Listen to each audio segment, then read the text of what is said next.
I had to talk about a story that's very, very important. And albeit indirectly, it involves Caitlin Clark, the Department of Justice, and quite possibly the President of the United States himself. Stephen A. Smith is on fire, and I don't mean his usual TV rant fire. I mean the kind of fire that could burn through studio walls. The kind of fire that makes producers glance nervously at the cut to commercial button. Because what he just saw on the basketball court wasn't basketball. It was an unrefereed demolition derby in high tops.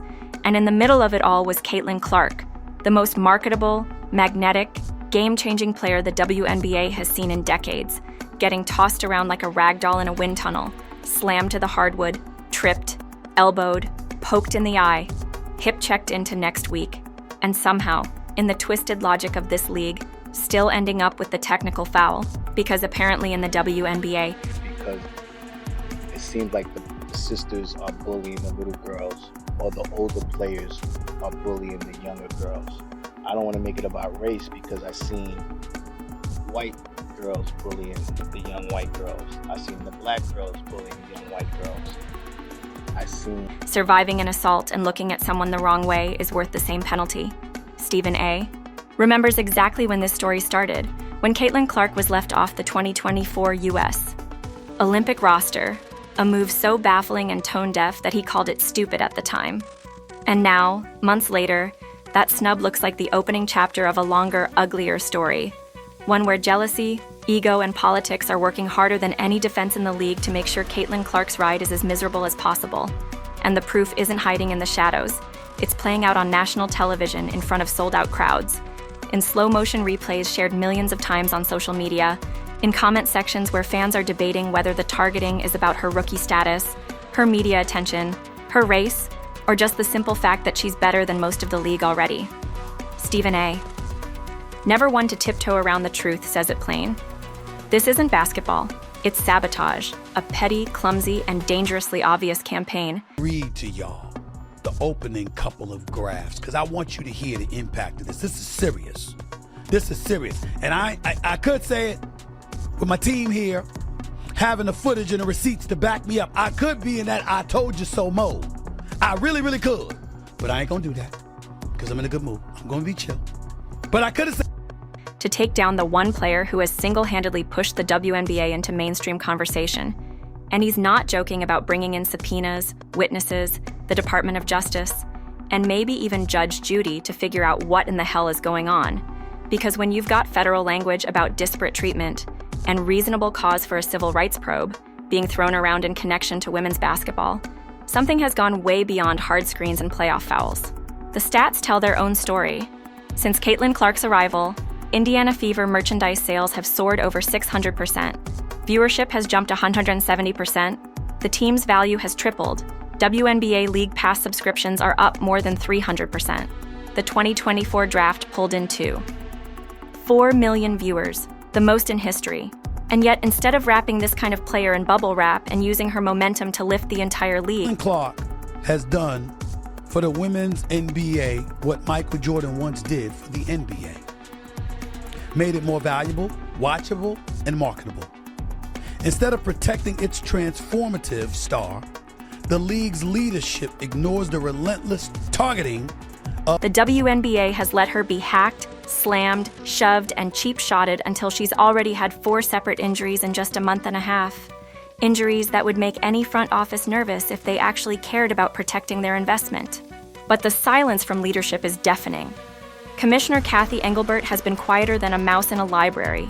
No press conference, no statement, no visible action, just the sound of opportunity slipping away while the league's brightest star is used as target practice, and the worst part is how normalized it's become.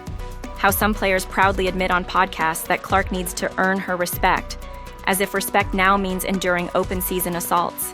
How others reduce her success to being just popular because she's white, as if her lifetime of training, record-breaking college career, and immediate professional impact can be boiled down to skin tone, as if being the #1 pick in a league. Starving for stars is somehow undeserved. Jealousy in sports isn't new, but this is different. This is industrial strength jealousy, The kind that turns physical. The kind that has nothing to do with competing and everything to do with dragging someone down. And Stephen A. has seen this movie before. Leagues that fail to protect their stars don't just lose games. They lose audiences, sponsorships, cultural relevance. And once it's gone, good luck getting it back. Because fans don't tune in to watch the future of the sport get mauled like it's a hazing ritual. They tune in for greatness, for rivalries that push the game forward, not for petty vendettas that make it look like a third-rate wrestling promotion. The irony is that this pettiness could have been avoided. The attention Clark brought could have been shared, marketed. Y'all are in trouble. I told y'all. Y'all didn't want to protect my precious CC. Now y'all getting hit with a civil lawsuit for targeting. You hear me? And then this stuff is documented. That don't even make no sense from players just speaking freely, thinking that they won't have no consequences. That means somebody had them on the payroll. You know what I'm saying? She done had 4 injuries within like a month and a half. Built into a rising tide that lifted every player's profile. But instead, the league has allowed insecurity to become policy.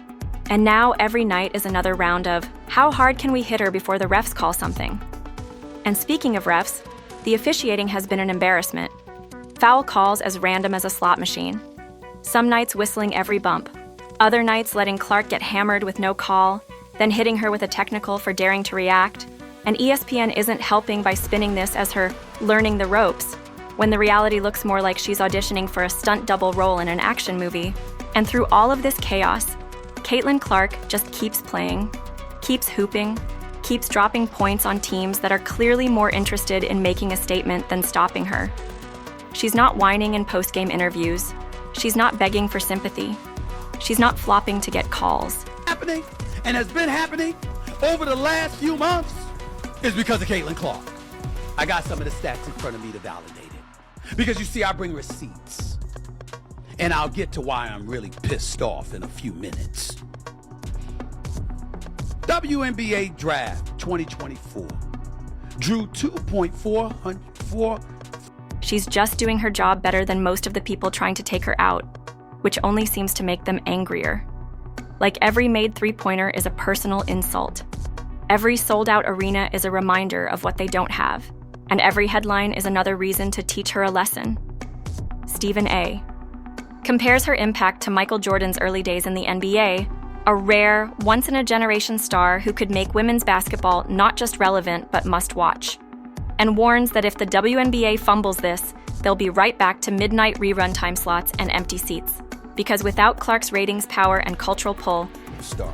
I've been saying it for years. I keep telling everybody she's the Steph Curry of women's basketball, college or pro. She is a superstar. I had the pleasure of doing an event with her on campus at Iowa a few months ago. I went there for my man Mark Shapiro, and I had a blast. She and I were on a panel together. She's a wonderful, wonderful young lady, incredibly poised, but this woman is the nation's leading scorer, averaging 31.5 points per game, shooting 40% from... This league will have no one to blame but itself when sponsors stop cutting checks and networks stop picking up games. And if she decides one day to take her talents overseas, to a league that will protect her and pay her, or if injuries finally wear her down to the point of burnout, the WNBA will have effectively handed away its golden goose. And in the documentaries that get made years later, in the inevitable "What happened?" He's not just reacting, retrospectives, people will he's point to this testifying. exact Loud, period and say, wild, that's where they unfiltered. lost her. You've never seen him this And all the unhinged. excuses And about yes, it's even toughness and funnier than paying you dues think. will sound as Strap hollow in. as they are This now. one's been tossed around the truth WNBA is, like a piñata you can't grow at a the game toddler's by birthday body party. slamming the player And now growing it Stephen for A. you. Smith is hotter than You can't a market a microwave league burrito while turning at its most halftime. marketable star He just into a watched her punching get bag, fouled so many times. and you He can't called claim it a to want civil equality in rights sports crisis while letting behind your it. own officials... Treating its greatest asset as if she were a PR headache. That approach could turn into a legal liability for the WNBA. Since she joined the league last year, Ms. Clark's impact has been seismic. Merchandise sales soared 601%. Indiana Fever viewership jumped 170%. The team's value tripled. League pass subscriptions climbed 360 victims unit. players and Because policies what else treat do your you do when biggest the draw league's like a one problem shining to light be is getting solved instead of a stomped, gift to be smacked, celebrated? hit-checked, and And that's eye-poked why like she's Stephen playing an A. entire is yelling WNBA game why he's and demanding said, accountability, no, why I he's calling want this what it subpoenas. is. I want swoops on the witness Sabotage, stand. plain and simple, Somebody get a and not gavel. even clever We're about to turn sabotage. this in. Just Go bitter, ahead. obvious, Argue. and short-sighted. Debate her usage The kind rate, of thing that field makes goal fans percentage, wonder if the plus league's minus, leadership understands the PR, business they're in, RPM, because you CPR, can't put a price on a FBI, player who CIA, sells out arenas, whatever acronym drives you wanna- national ratings. Engelbert, where are you? Where are you, Kathy? Nowhere to be found. You are quiet. Quiet as a mouse. It done got real spooky, I know. Nightmare on Elm Street is what I'm talking about. Freddy Krueger style. It's wild.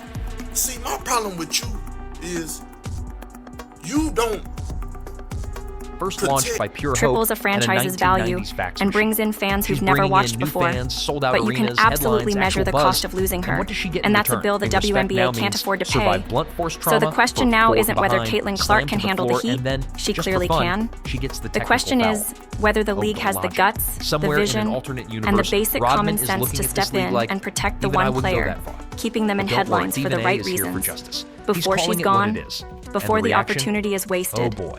and The before they internet's wake up lighting to with find that the replies civil like, rights "She crisis flops. in high She tops needs to that toughen up." Stephen A. And is what about shouting all the about other wasn't players just a who hot suck the take. Olympics of It was the victimhood warning begins? shot they ignored It's the until it was Hunger too Games. late.